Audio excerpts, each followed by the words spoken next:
Hi நண்பர்களே, welcome back to my channel. இன்றைக்கி நான் என்ன பண்ண போகிறேன்னா அரேபியன் பிரெட் புட்டிங் தான் பண்ண போகிறேன். அது எப்படி பண்ணலான்னு பார்க்கலாம். அதுக்கு என்ன பண்ணேன்னா, ஃபஸ்ட்டு வந்து கஸ்டர்ட் பவுடர் இருக்கு இல்லையா, அது வந்து 2 ஸ்பூன் பாலில் மிக்ஸ் பண்ணி அது பாயில் பண்ணி எடுத்து வச்சுன்னா சுகரை ஆட் பண்ணிவிடுங்க. அப்போ தான் நல்லாயிருக்கும். ஏன்னா அது ஆறுனதுக்கப்புறம் தான் நம்ம யூஸ் பண்ண போகிறோம். நான் அந்த மாதிரி தான் என்கிட்ட ஸ்ட்ராபெரி கஸ்டர்ட் இருந்துச்சு.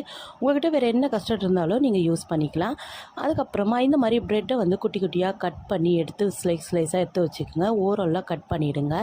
ஒரு ட்ரேயில் வந்து இந்த மாதிரி கட் பண்ண பீஸ் எல்லாம் எடுத்து வச்சு நம்ம மிக்ஸ் பண்ண இந்த பவுட்ரு இருக்கு இல்லையா, கஸ்டர்ட் பவுட்ரு, மில்க்கு, அதை வந்து கொஞ்சம் கொஞ்சமாக மேலே ஊற்றி நல்லா ஸ்ப்ரெட் பண்ணி விடுங்க. அது நல்லா ஊறணும். அதுக்கப்புறமா பிஸ்தா அண்ட் பாதாம் நல்லா க்ரஷ் பண்ணி அதில் போட்டுடலாம். அது கூடயும் நம்ம கண்டஸ்டன்ட் மில்க் இருக்கு இல்லையா, மில்க் மேட், அதையும் போட்டோன்னா ரொம்ப ரொம்ப நல்லாயிருக்கும். டேஸ்ட் சூப்பராக இருக்கும். நான் அந்த மாதிரி தான் போட்டேன். இந்த மாதிரி ஒரு 2 லேயர் 3 லேயர் போட்டேன். அதுக்கப்புறமா ஃபினிஷ் பண்ணி ஃப்ரிட்ஜில் ஸ்டோர் பண்ணி எடுத்து வச்சுட்டு அதுக்கப்புறம் நீங்கள் சர்வ் பண்ணி சாப்பிட்டிங்கன்னா அவ்வளோ டேஸ்ட்டாக சூப்பராக இருக்கும். ரொம்ப ரொம்ப ஈஸியான மெத்தட். குழந்தைங்களுக்கும் ரொம்ப பிடிக்கும். ட்ரை பண்ணி பாருங்கள். பாய்.